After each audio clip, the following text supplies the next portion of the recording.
அஸ்ஸலாமு அலைக்கும் வரஹ்மத்துல்லாஹி வபரகாத்துஹு. தினம் ஓர் இறைச்செய்தி. இன்று சூரா அல் பஹரா. இறைவனின் நற்செய்தியை செவிசாயுங்கள், மற்றவர்களுக்கும் இதை கற்பியுங்கள். இன்ஷா அல்லாஹ் உங்களுக்கும் எனக்கும் அல்லாஹ் நேர் வழியை காட்டுவானாக. ஆமீன்.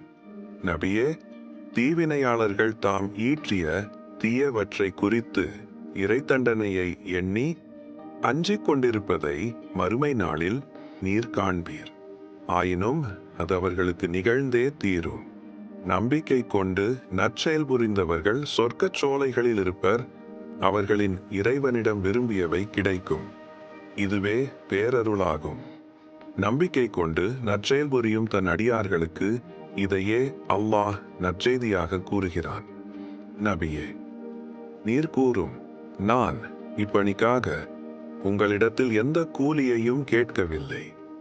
உறவினர்களிடையே காட்டப்படும் அன்பை தவிர வேறு எதையும் கேட்கவில்லை.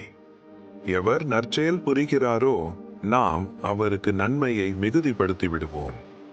உறுதியாக அல்லாஹ் பெரும் மன்னிப்பாளன், நன்றியை ஏற்பவன்.